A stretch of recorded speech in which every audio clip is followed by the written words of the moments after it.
Ito na mga boss, Carl James Martin, isusunod daw itong si Cuadro Alas Jonrel Casimero, ang ating nag-iisang angas ng Pinas. Pag-usapan natin yan mga boss.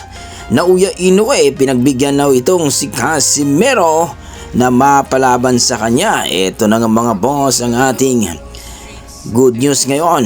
Ito po, si Carl James Martin mga idol ay mapalaban dito sa isang Meksikano na si David Picasso, ang rank number 6 dito sa WBC mga boss. Ayon sa ating mga pinagkakatiwalang source mga boss, itong si Carl James Martin ay sa bansang Saudi ang kanyang paparating na laban kontra kay David Picasso. Paldo si Martin dito mga boss. Kung baga ito, ayon sa ating mga pinagkakatiwalang source, ito na daw yung pinakamalaking laban na mangyayari dito kay Carl James Martin sa kasalukuyan. Kung matuloy daw ito mga idol, paldo daw itong si Carl James Martin. So ayon sa ating mga boxing fans, siguraduhin daw ni Carl James Martin na mananalo siya dito kay David Picasso.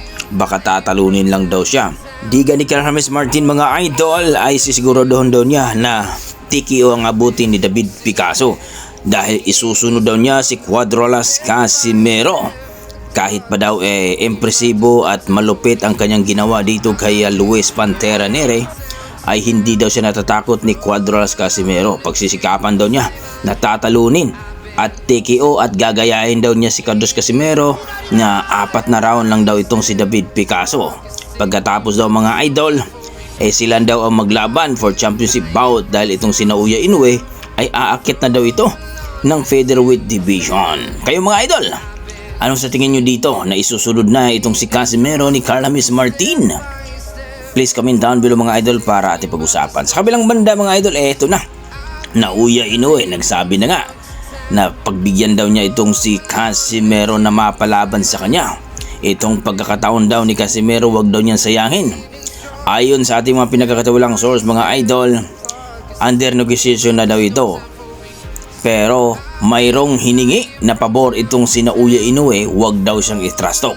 Ayaw daw niya ng trash talker mga idol. I-negotiate na daw ng maayos para magkaroon na sila ng laban. Mga idol, kung yan ang hiningi ni Naoya Inoue ay pagbigyan na, wag nang i-trash talk mga idol. Pero diga ng ating mga boxing fans, bakit daw nilabanan ni Naoya Inoue itong si Mukhorzdin Akhmadaliev na tina-trash talk din daw siya. Sinabihan siyang walang bayag at takot daw kay Mukhorzdin Akhmadaliev, pero nilabanan nito at tinalo si Mukhorzdin Akhmadaliev.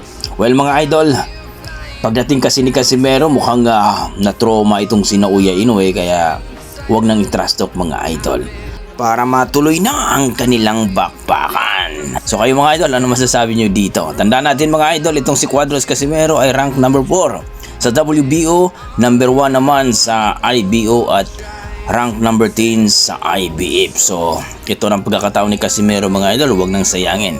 Kaya kung ano ang request ni Inoue, susundin na lang ito, huwag nang i-trash talk at i-negotiate na lang ng maayos. So kayo mga idol, ano masasabi nyo dito sa ating video? Please comment down below mga idol para ating pag-usapan. Maraming salamat.